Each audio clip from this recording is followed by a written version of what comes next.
যে জামাতে ইসলামের নেতাকর্মীরা হলো সাহাবি বিদ্বেষী আর বাকি সবাই হলো সাহাবি প্রেমিক। তো যার কারণে জাতিকে ভিন্ন দিকে ব্যস্ত রাখার কারণে নতুন ফেতনা মাথাচাড়া দিয়েছে। আমি মনে করি ইতিহাসের পাতায় এই মুখগুলো কলঙ্কিত হয়ে থাকবে যারা ফেতনার সময় জাতিকে এভাবে মিসগাইড করেছে, বিভ্রান্ত করেছে।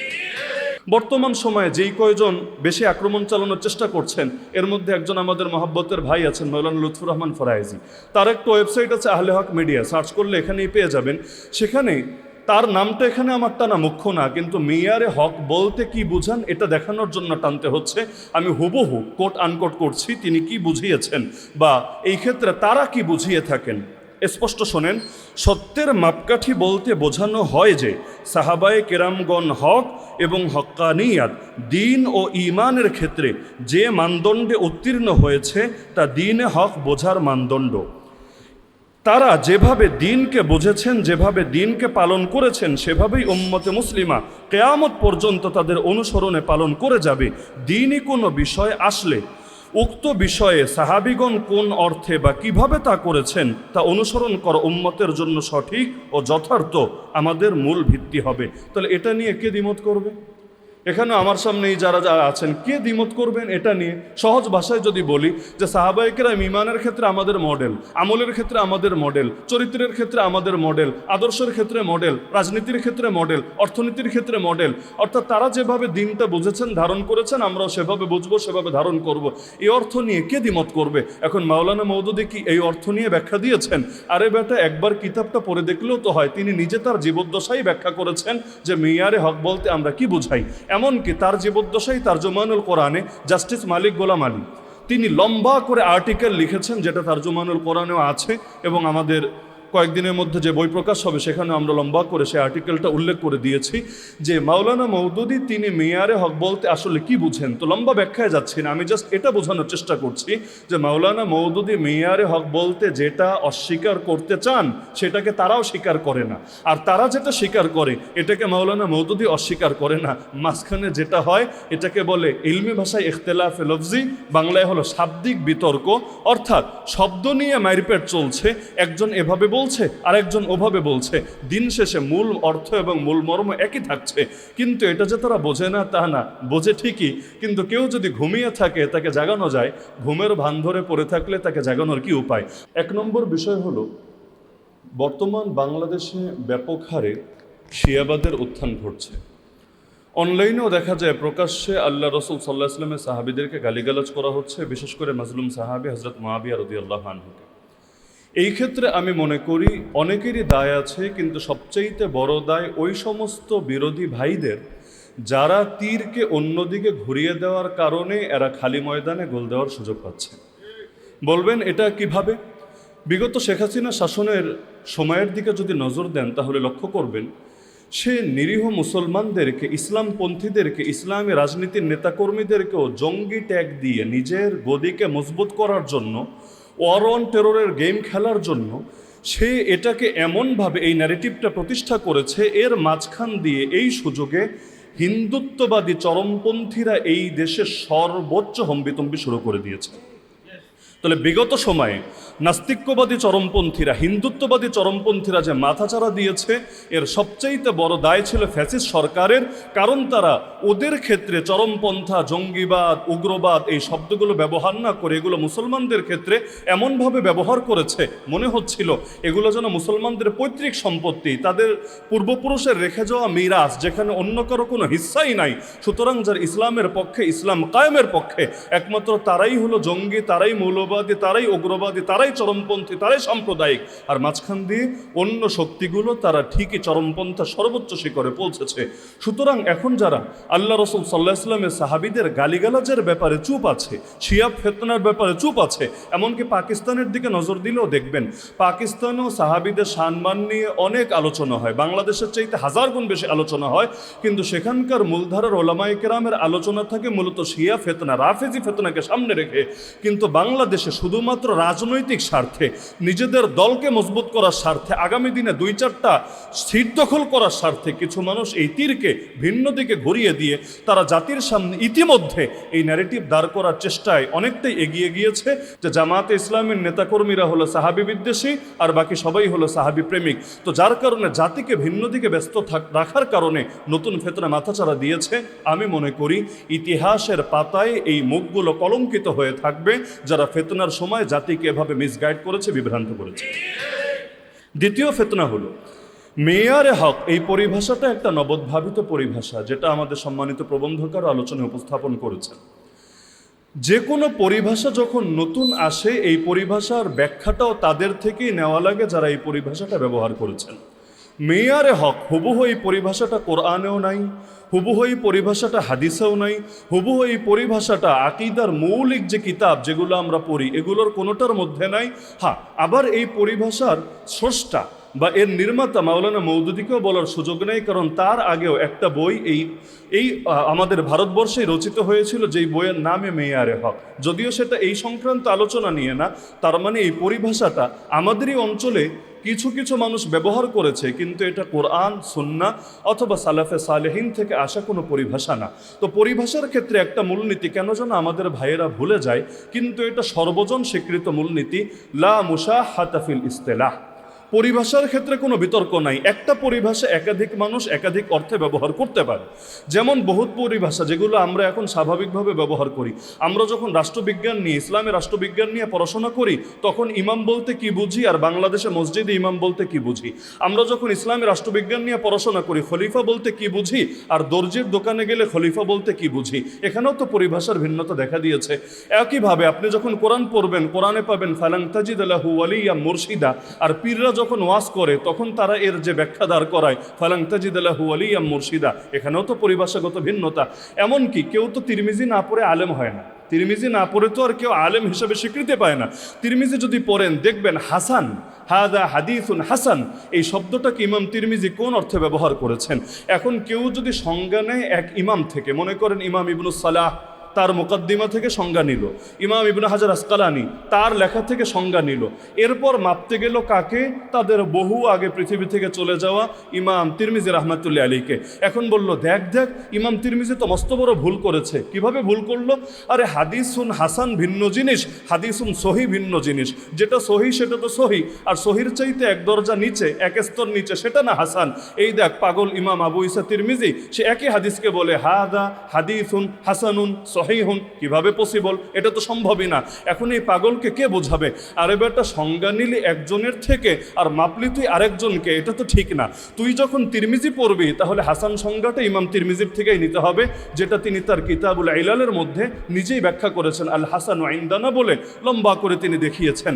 আমি যখন কোনো হাদিসকে হাসান বলি, আমি এর দ্বারা কি মিন করি, তার সংজ্ঞা সামনে রাখলে দেখা যায় এটা ইমাম ইবনুস সালাহর সংজ্ঞার চাইতে ভিন্ন, ইমাম ইবনে হাজারের সংজ্ঞার চাইতে ভিন্ন। এই ভূমিকা আমাকে কেন টানতে হলো?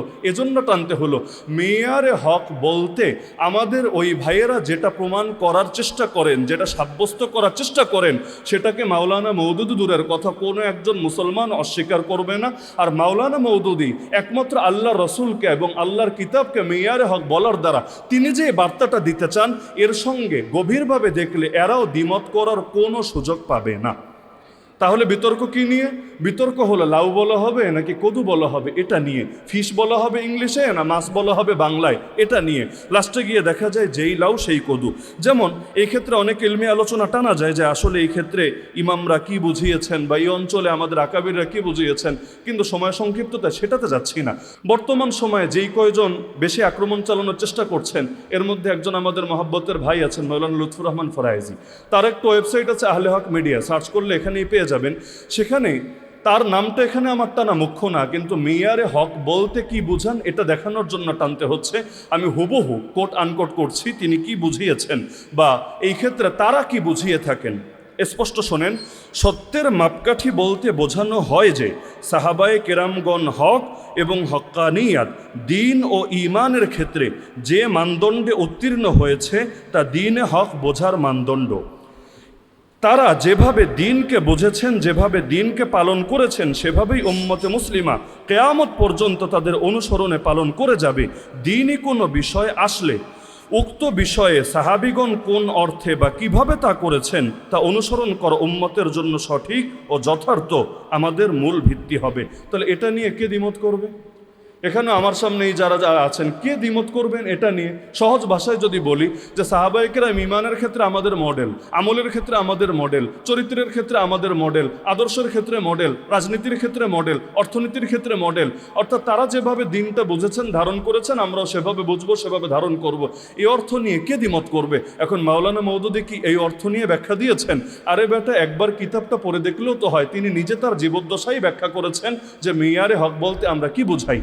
এমনকি তার জীবদ্দশাই তারজুমানুল কোরআনে জাস্টিস মালিক গোলাম আলী তিনি লম্বা করে আর্টিকেল লিখেছেন, যেটা তারজুমানুল কোরআনেও আছে, এবং আমাদের কয়েকদিনের মধ্যে যে বই প্রকাশ হবে সেখানে আমরা লম্বা করে সেই আর্টিকেলটা উল্লেখ করে দিয়েছি যে মাওলানা মওদুদী তিনি মেয়ারে হক বলতে আসলে কি বুঝেন। তো লম্বা ব্যাখ্যায় যাচ্ছি না, আমি জাস্ট এটা বোঝানোর চেষ্টা করছি যে মাওলানা মওদুদী মেয়ারে হক বলতে যেটা অস্বীকার করতে চান সেটাকে তারাও স্বীকার করে না, আর তারা যেটা স্বীকার করে এটাকে মাওলানা মওদুদী অস্বীকার করে না।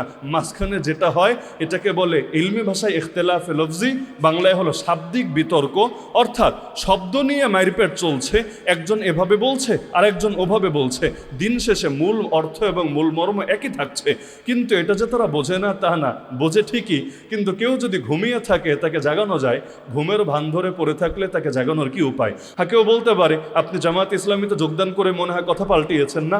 আরও বহু আগে যখন আমাদের সম্মানিত সভাপতি সাহেবের সাথে আমার আলোচনা হয়েছিল সেই সময়ও কিন্তু এই পয়েন্ট আমি বলেছিলাম যে মেয়ারে হক বলতে আমরা কি বুঝাই। মেয়ারে হক বলতে বোঝাই যে ঈমান, আমল, আখলাক, আদর্শের ক্ষেত্রে সাহাবীরা আমাদের মডেল, বেশ।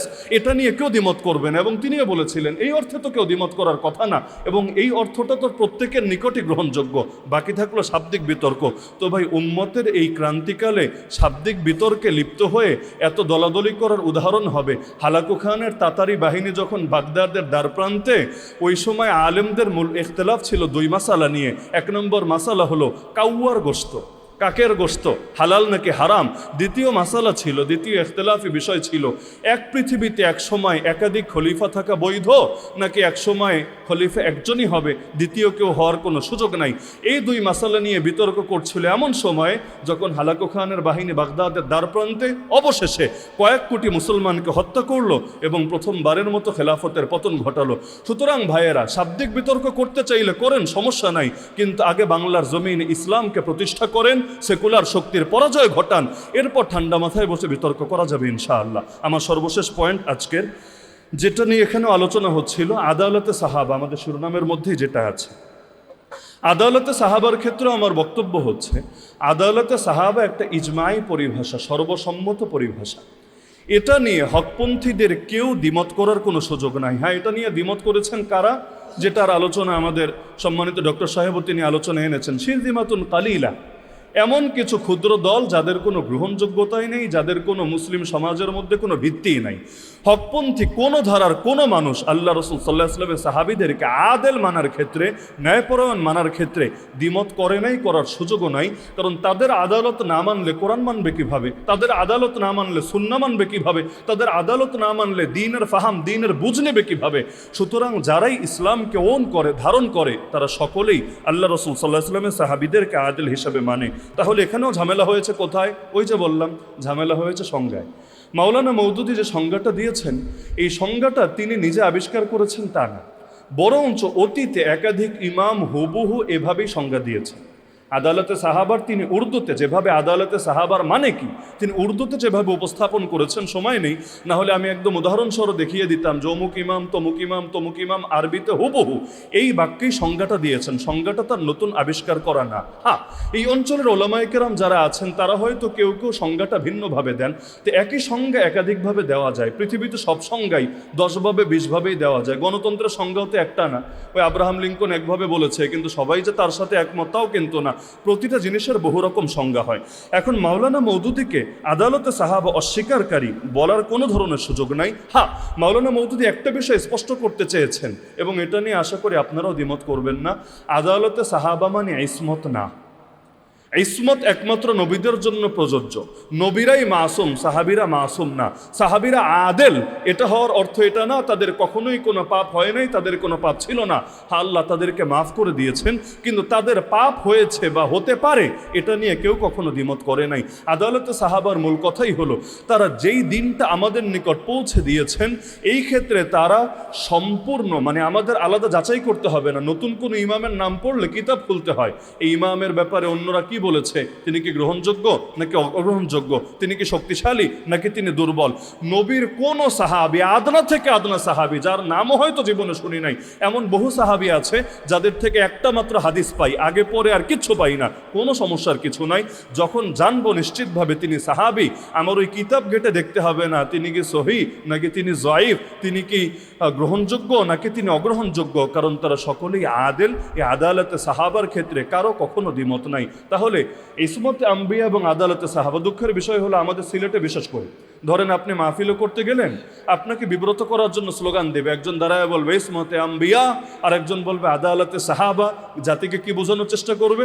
বোঝানোর চেষ্টা করবে জামাত ইসলামী যারা করে এরা ইসমতে আম্বিয়াও মানে না, এরা আদালতে সাহাবাও মানে না। নাউযুবিল্লাহি মিন যালিক। বাস্তবে যদি জামাত ইসলামী না মানতো তাহলে তারা নিঃসন্দেহে গোমরা হতো, আর মানার পরেও যখন না মানার ট্যাগ যারা দিবে নিঃসন্দেহে তারা আল্লাহর নিকট জালেম এবং পাপিষ্ঠ বলে বিবেচিত হবে। কথা ক্লিয়ার, এখানে অস্পষ্টতার কিছু নাই।